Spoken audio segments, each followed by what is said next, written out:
Gun shot Hyderabad outer ring road పై cinematic chasing హైవేపై దొంగ పోలీస్ వేట పోలీసులు నిందితుడికి మధ్య ఉత్కంఠభరిత చేస్ చివరికి కాళ్లపై బుల్లెట్ దూసుకెళ్లడంతో ముగిసిన most wanted criminal escape drama రెండు తెలుగు రాష్ట్రాల్లో 100కు పైగా కేసుల్లో నిందితుడిగా ఉన్న దొంగను పట్టుకునేందుకు నల్లగొండ పోలీసులు చేపట్టిన ఆపరేషన్ సినిమా సన్నివేశాలను తలపించింది.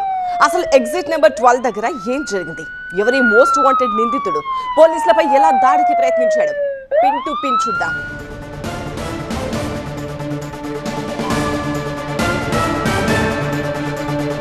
హైదరాబాద్ ఓఆర్ఆర్ పై కాల్పుల కలకలానికి సంబంధించిన బ్రేకింగ్ న్యూస్ చూస్తున్నాం.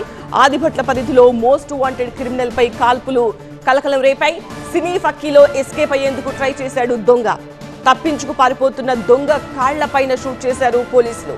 ఎగ్జిట్ నెంబర్ 12 దగ్గర నల్లగొండ పోలీసులు అతన్ని షూట్ చేశారు. గాయపడ్డ దొంగను వనస్థలిపురం ఏరియా హాస్పిటల్ కు తరలించారు. గత కొంతకాలంగా దొంగ కోసం నల్లగొండ పోలీసులు గాలిస్తూనే ఉన్నారు. ఏపీ తెలంగాణలో పలు దోపిడీల్లో కీలక నిందితుడిగా ఉన్నాడు ఈ దొంగ.